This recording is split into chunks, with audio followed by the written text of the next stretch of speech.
First, look homeward, then organize, and then strategize.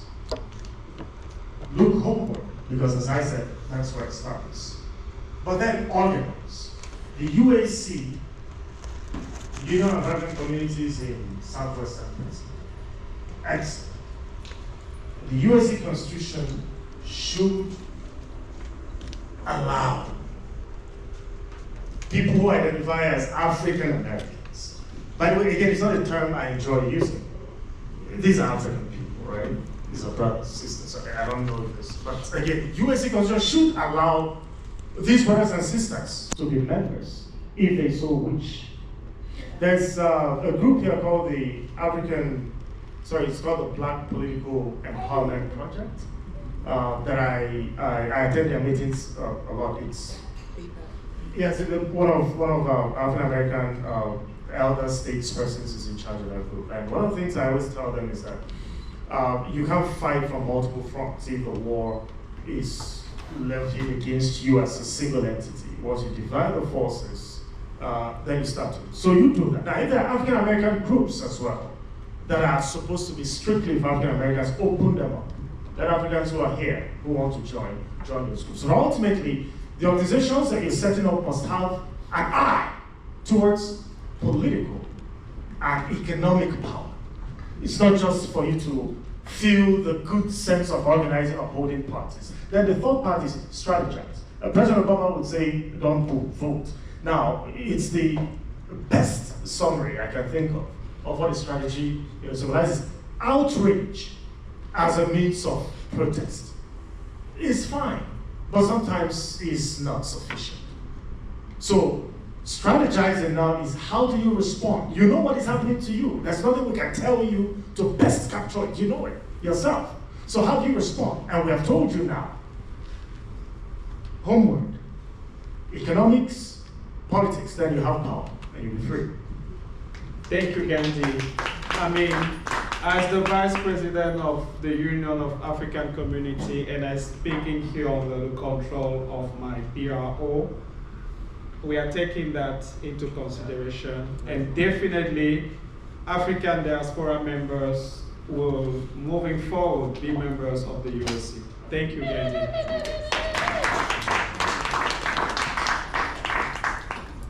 Okay, I will also like to say that years ago, maybe even 30 years ago, Allegheny County hired me to do some things in the projects. And I labeled it Tearing Down the Stereotypes. And I went from project to project where I was talking about tearing down the negative things that people have about Africa. And also, we, the Africans who are here, also learning from them. Unfortunately, it didn't last long because I became a teacher and I had to teach, and they wouldn't let me go to the projects anymore, even though I went to certain school districts and talk about the same topic. So I would like us as a group to think about that, where we can go back to the places where they need to hear these things. As children, I used to dress them up with my African clothes that I have for children, so that they will know even the meaning of a word like Jinyame, or they have all these symbols that they don't even understand them. So we need to go to these places to talk to the children, to know their heritage, because they don't do them in the schools. Also, you adults who have money, visit the continent and invest in some things over there. The Ghanaian government especially will give you a whole lot of things. You can open accounts where you can do certain things online where your money will be safe. So visit the continent and go to certain places where they are allowing you to come in. I gave you some sheets about citizenship. Yes, look into that too. You can have a dual citizenship. Thank you. Thank you, Dr. Ahmed. So I agree with everything that I've heard my colleagues here say.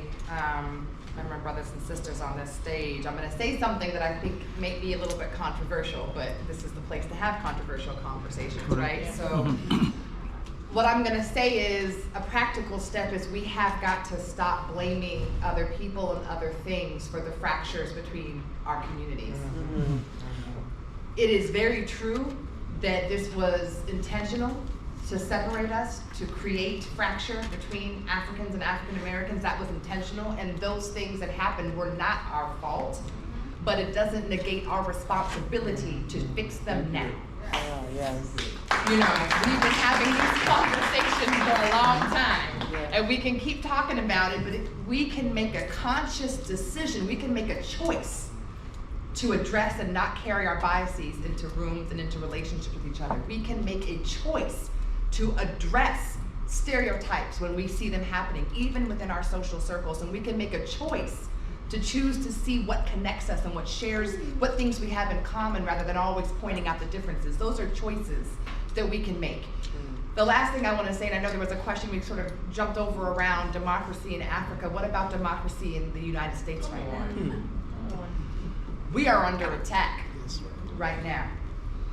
And that is all of us.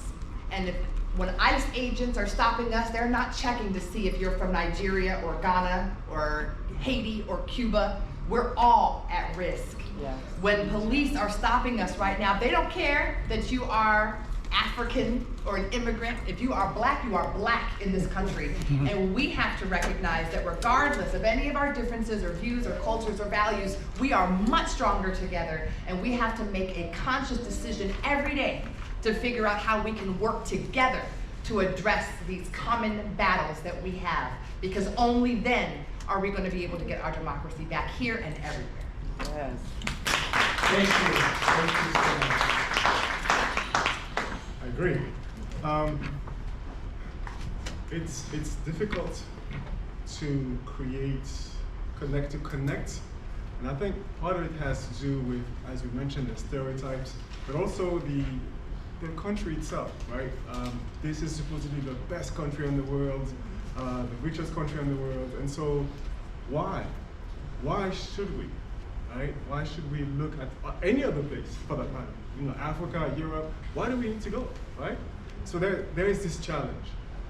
But there are ways, I think, looking at, in fact, you know, the United States and what it has done to end the world. There are ways we can learn. We can learn from them too. And I think if we want to bridge, to bridge this gap, I love this notion of like soft power, soft diplomacy, you know, which is something that African communities can do, right? And the United States. What do I mean by this? How do you entice people to learn about Nigeria or learn about, you know, Senegal, you know, perhaps through dancing, for example, right? You show them, oh wow, this is beautiful. This is really, that's how you know, that's soft diplomacy, right? You show them Michael Jackson, the world loves it, right? So you can also we can do the same thing. So you could do it with music. You can do it with free food, for example. You know, if you have a jollof rice day, free. We're all common. Nigerian and Ghanaian, and Senegalese, Right. people are going to come. But this is how you introduce people to the African continent and to African people, and this is how you give them the desire to go, right? So we have to, the tools are there, right? And maybe we don't have that much resources, but there are ways to connect to this, you know, what politicians call soft cultural power, soft cultural diplomacy. We can do that in our communities. Thank you. Thank you. Yeah, thank you all. I think everybody made a very, very crucial point. And the thing about life is that most of the time we know what's right to do. But the thing is we never really do it. And just a very, very few of us really make that next step. Because you get distracted, life goes on, and all of those things. But if we truly believe in what we're saying, Every one of us should do something, no matter how small. You have to, if it's money that you have, even if it's $500, you can invest it. If it's a child that you see that you know that in need, invest on their education. It may only cost you maybe $50 a month until that child gets an education. Most of the time, as I say, we know the right thing to do, but we just never have the courage and the willingness to move the next step, to be able to do it. So if we are just people here, everything we've suggested and talked about, just make a move. I personally, after all my years in the United States, I've lived in England, I was born in England, I grew up in Nigeria, and I've been in this country for decades. So I've lived 3 continents. So I have experience of being in 3 spaces. So, and I call all these 3 places home because I was born in England. My parents are Nigerian, and I'm an American now. So I can say I'm blessed with that. Very few people have that opportunity. So I've made it a point of duty that for the rest of my life, I'm going to focus on really giving back to my country. Even though I'm not planning to go back and live in Nigeria, because this is home for me. I have my children here and I have my grandchildren here. But I can still do a lot in Nigeria, and that's what I'm doing now. So with my work as someone in public health, I've decided that I will continue to find projects that I will be able to do back home, to continue building capacity for people back home, especially the youth, especially middle school, high school, and college students, because those are the future of Africa. And those are the people that we sit down, as we sit down today, to be able to advocate for that continent. Because the people before them have made a mess of it. And we've created a future that will be challenging for them. So it's better to start giving those kids the tool to be able to be in the same room, to be able to tell people, this is what we want, and we can do it. Just give us the tool. Because I've worked with a lot of African kids, and I see that the brain is there. The brain is there. The only thing that is missing is the resources and the tool. If you give them the resources, you'll be surprised. And I just finished a project this April with African students, American students, which is a mixture of both white and black, students here at Pitt and students at Pitt Johnstown.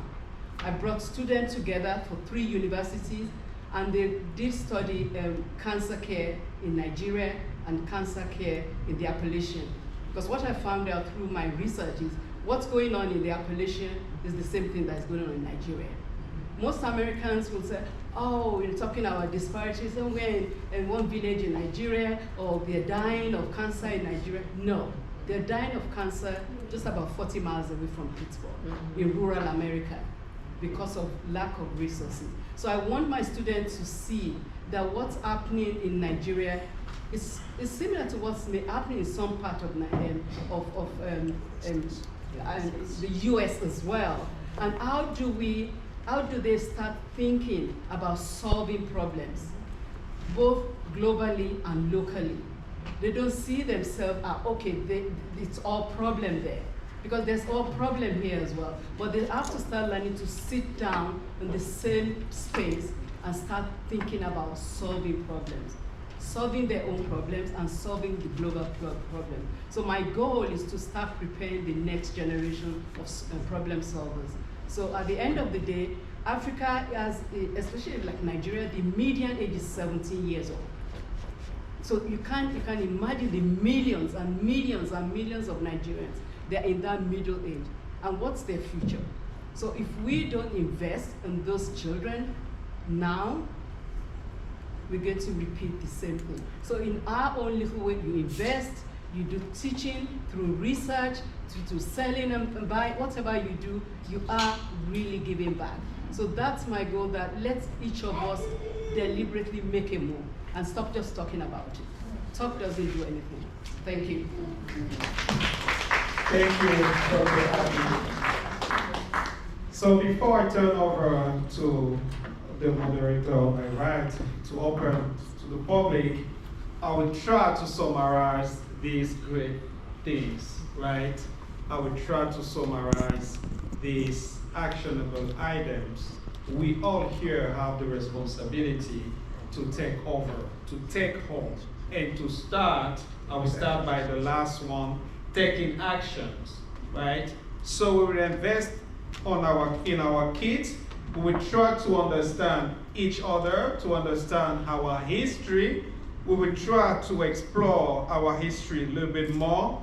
We will identify concrete business we are going to build together from here to have impact in Africa and in our life here in the US. We will try to teach our children, share with them our cultural values, and moreover, we will visit the continent. We will try to step our feet there and have that feeling when you guys visited Senegal. We try to visit the continent, and for that, we do have resources here in Pittsburgh, right, to make sure that that can happen. Also, we have to work together, and we can use diplomacy, we can use soft power for that, meaning through our dance, through our culture, we can have a real impact and we can bridge that gap between our two communities. So I will turn over to Samantha, who is going to open to the public for your question. Thank you. Thank you. Can I add one point? Sure. I'm going to add a footnote. Yeah, always. I think that, in the summary of everything, I think the point that I took out, and correct me if I'm wrong, is that our enemies recognize the value of our children more than we do. Children are the only way to change our future, right? You will not be here for this future that we are building. None of us will be here for this future. And our enemies are constantly targeting children, right? So much so that people are working 18-hour shifts and never see their kids. They never get to speak to their kids. They never get to smile at their kids. They never get to feed their children, right? That is on purpose. We are lacking, as a community, love for our children. Our children are not finding love in any space, not even their homes, right? And I think that white supremacy is dependent upon us not loving Black kids. We beat them, right? We don't feed them correctly, right? I see children go to school eating donuts for breakfast, donuts and juice, right? There are kids that are actively watching on their tablets because their parents do not have time for them. They are actively watching content that is meant for adults. They are consuming media that is absolutely not meant for children. They are rotting children's brains from the inside out. White kids don't do that, right? When you go to neighborhoods or schools that are predominantly white kids are learning 3 different languages by the age of 6 and 7, right? And they are telling us that our children cannot speak the original language of their ancestors, right? So I think that this summary right here is telling us that we need to be a safer space for Black kids. When was the last time you smiled at your kid? When was the last time you told your kid yes to something that they were curious about? We are beating the curiosity out of our children. And when you beat children, they don't become warriors, they become animals. We are raising fodder, we are raising chattel for a system that is consuming Black bodies. So in this summary right here, I hope that everybody else took out the same thing I did, because what I took out is that Black children are necessary for the revolution, and how we treat Black children is how the revolution is going to go. So I'm going to open it up for questions. I'm so sorry. I have to say something. I'm so sorry. No, go ahead. Because I think it's important. I hear what you were saying, but I also think it's important that there are actually spaces that Black people have created in this community to be safe spaces for our children. And so those are spaces we have to support and promote and uplift and give money to. Sankofa is one of them. So Sankofa Village for the Arts. I teach there every Tuesday. There is a cadre of beautiful Black children there every single day that don't have a whole lot of resource at home, but they get a whole lot of love from the community in those spaces. We teach them, we have sleepovers for young boys to teach them how to make drums.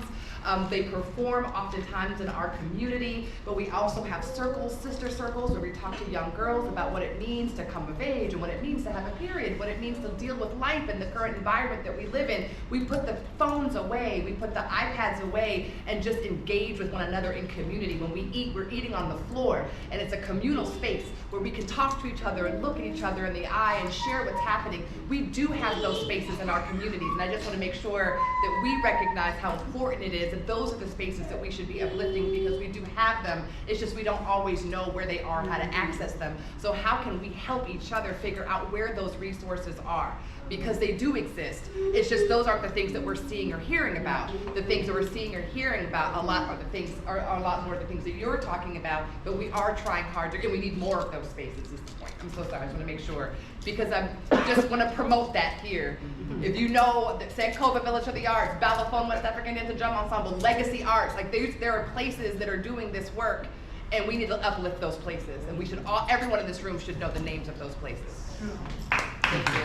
We are going to open it up for questions, and I did see one question over here.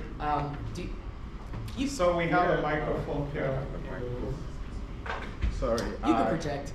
I just wanted to, I had to quickly raise my hand because I wanted to make sure I speak to Dr. Kanyan's point. My name is Sylvester Onije. I've been a part of UAC for the longest time, since 2012, and I think we had the first Bridging the Gap, 2012. Some of us who are here will remember that. And so this is not the first conversation we're having around Bridging the Gap. And we have had too many of them such that we need, and now we like the kind of narrative that you all have heard, especially to the point that we begin to take actions.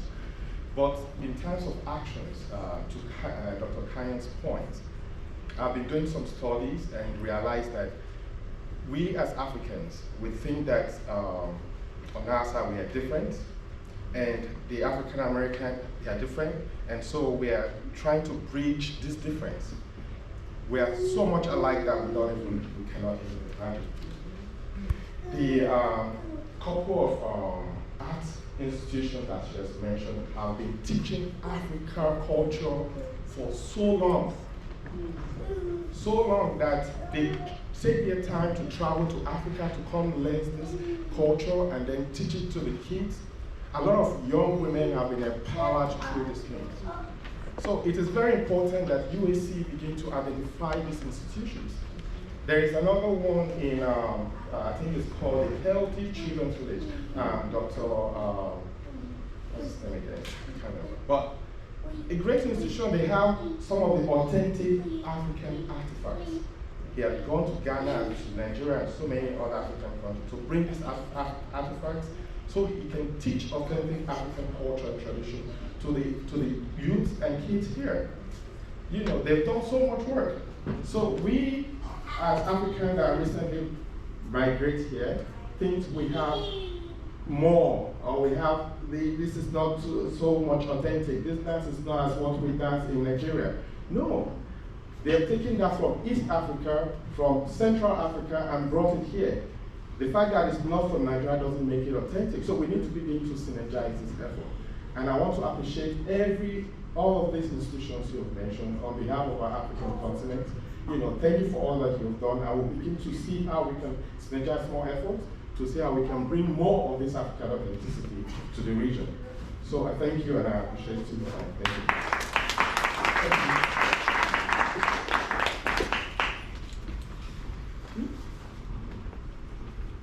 My name is Eric. I'm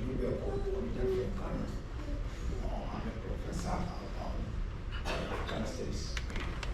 And one thing I just want to, I'm so happy that we come to this point. Because most of the time when we gather like this, we deal with our differences.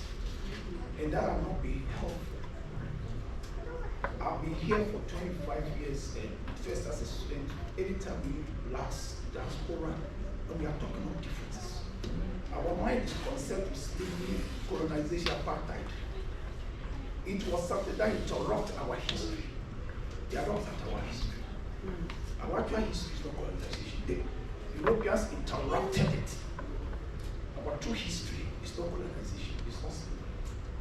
We have to find similarities that we have and share together. One thing I like about my